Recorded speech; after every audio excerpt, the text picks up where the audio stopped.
What are the most common difficult question? People come to you with difficult questions, and you've answered many of them, and you've appeared on podcasts, you've given firesides, talks, etc. What do you think are the most common difficult questions you receive, and have you developed a way to answer them? Like, it, do you answer them directly, or do you have kind of a formula for helping someone navigate a faith crisis? Yeah, great question. I remember once somebody asked me, "What's the hardest question?"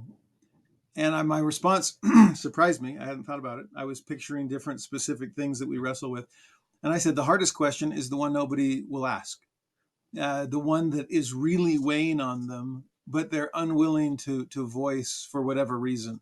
They think it'll make them look bad, or they think it'll make them look like a doubter, or whatever it might be. And those are impossible or nearly impossible to answer because you don't know what you're aiming for. I would say the most important question is whichever one they do have. And if you can help reassure them that it's okay to ask and it's worth a wrestle and it's not a sign of weakness on their part. So part of it is to just normalize the whole process and validate that questions are likely, and not only likely, but that questions are a great blessing. You know, it shows interest, desire to understand. There's beautiful things there. Some of the more common ones. It's interesting because if you look at the gospel topics essays that the church created, that is a pretty good index of the common questions that people have regarding controversial issues. Right. And most of those have to do with church history. And so it's, am I struggling because there's multiple accounts of the first vision, or I'm confused about the coming forth of the Book of Mormon, or I'm wrestling with the historicity of the Book of Abraham, or the Mountain Meadows Massacre is such a nightmare moment in our history, or I don't understand plural marriage, or race in the priesthood is troubling to me.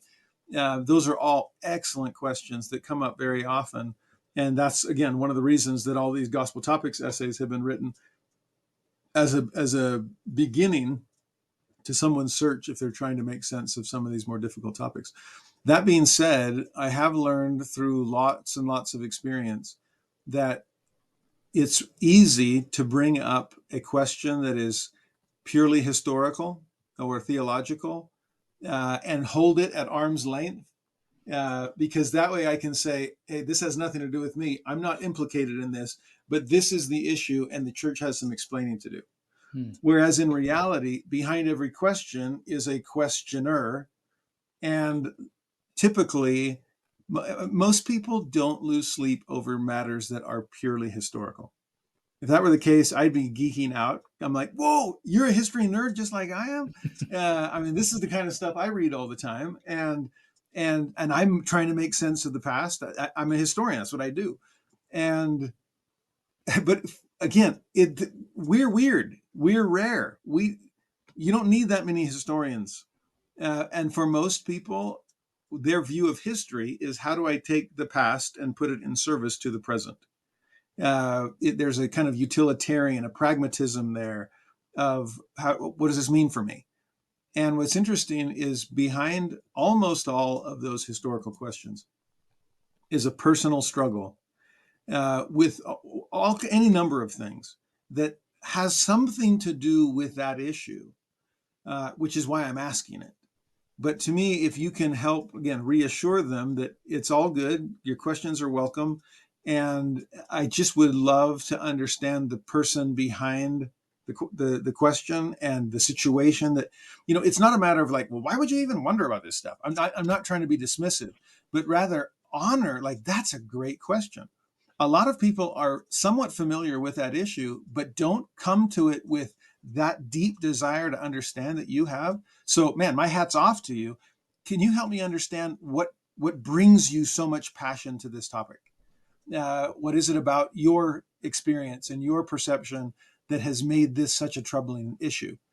And if they're willing to, again, if you can be non-judgmental and empathetic and validate the circumstances they find themselves in, if they feel comfortable opening up in a personal way, then you can really get to the heart of the matter. Now, that's not to try to avoid the issue. This is not a a get out of difficult questions card. Um, but at the same time, they don't want me to avoid their historical question.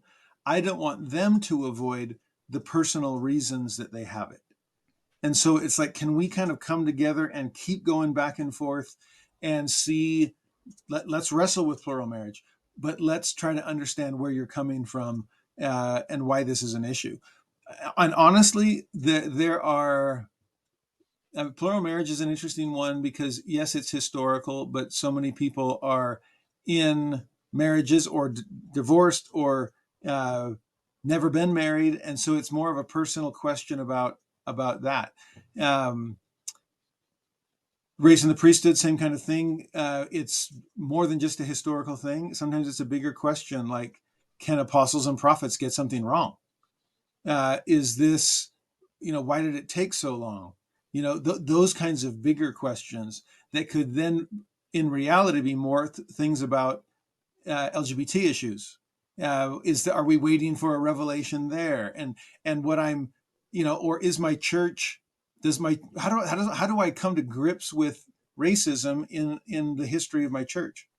And wrestling with those difficult issues can be a challenge for anybody. So I'm happy to go down any rabbit hole that somebody brings in when we sit down together. But again, I want it to be both historical and personal because they're coming at it holistically. I want to be able to respond to them holistically. I'm amazed that I have a PhD in American religious history. I study anti-Mormonism. This is what I do, and I think that's what gets people in the door, so to speak. Of just, hey, this guy seems to, I'm not going to trouble him with my concern because he's probably already aware of it, and that's always been true. And so I can be, and he's not like my spouse. He's not I don't know this guy personally, so I'm less uh, emotionally vulnerable to him. So, and I think that leads people to engage in the conversation.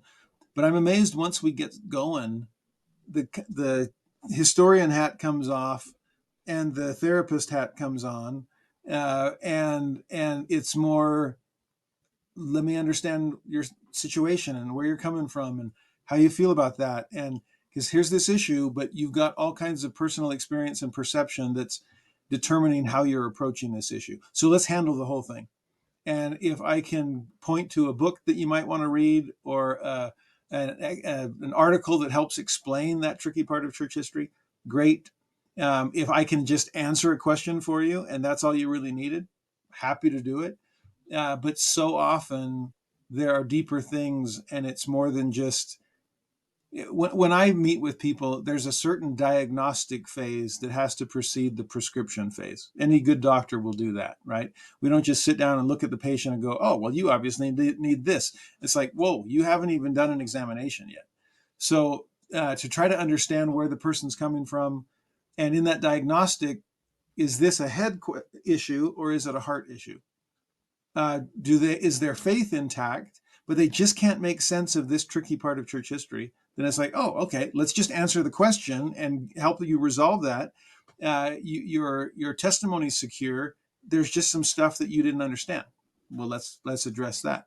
But if it's been up there long enough that it starts to creep down into the heart, and now it's not just a question, it's more this general doubt or this concern, sometimes even second guessing the Holy Ghost, wondering, if do I even have a testimony? Is there any basis for it? Is this just emotional and not spiritual? I mean, those things, then it's like, oh, okay, in this diagnostic phase, we're going to have to go deeper and wrestle with what faith is all about and how do we come to know the things of God and what is a search for truth going to look like? I mean, how deep do the cracks go in the foundation? And so how much of this do we need to tear out and start over? You said your question is about LGBT issues.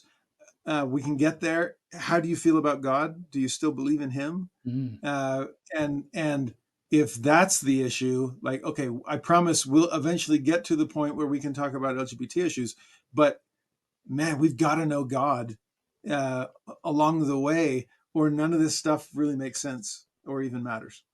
So, and again, so much of it is just taking, and any minister can do that. The minister, again, I think the challenge is, well, I don't have a PhD in religious history, and I can't answer all those questions. It's like, well, do you have a listening ear and a non-judgmental heart? Then you can start. And it's almost like going to your primary care physician. And if they realize, whoa, I'm diagnosing, this is a case that's far beyond my area of expertise, you're going to need to go see a surgeon. Let me recommend you to a specialist, and he or she can do that.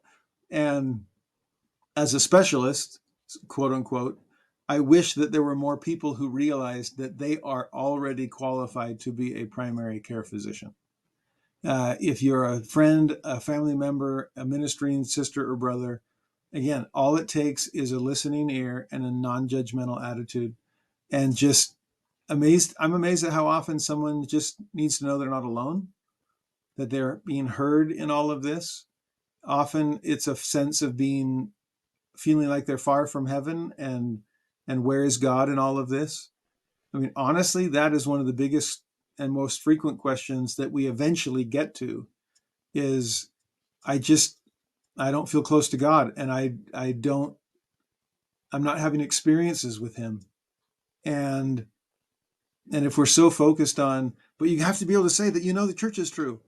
To me, that's secondary to, I have a relationship with my Father in heaven. And if that's intact, then so many of those other things fall into place, or you'll at least have a reassurance of your faith that it is founded, and just to be patient, and answers will come in the Lord's time and in the Lord's way.